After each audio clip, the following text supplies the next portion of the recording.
සුබ දවසක් වේවා පුංචියාලා හැමෝටම. මම හිතනවා ඔයගොල්ලෝ මේ වීඩියෝ එක බලලා ආස වෙයි කියලා. මම අද ඔයගලන්ට කියලා දෙන්න ආවේ අන්දරේ කැවුම් කාපු හැටි. එක්තරා පිටිසර ගම්මානක අන්දරේ කියලා පුංචි කවට කොල්පැන්කෙක් හිටියා. අන්දරේ අම්මා එක දවසක් කැවුම් හැදුවා. අන්දරේ ළඟට වෙලා බලාගෙන හිටියා.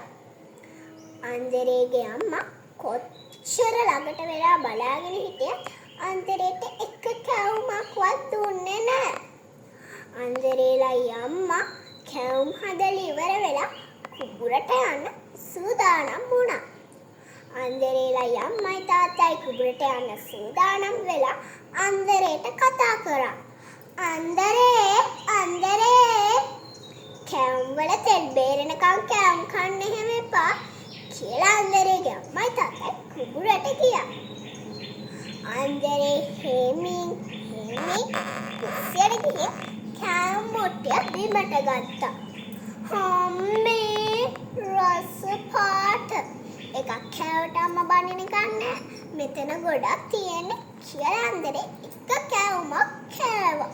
හම්මෝ රස අම්මා මට කවදාවත් තෙල් බේරෙනකම් කැවුම් කන්න දීලා නෑනේ කියලා අන්දරේ තව එකක් කෑවා.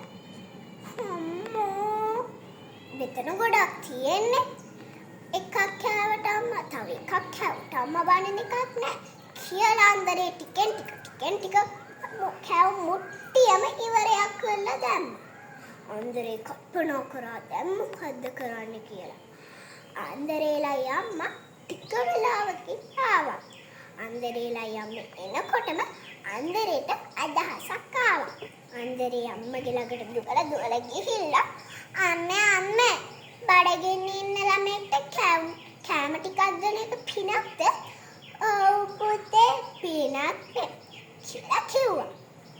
ඊට පස්සේ අන්දරේ අම්මේ මම බඩගින්න ඉන්න ළමයට කෑම ටික ඔක්කොම දුන්නා.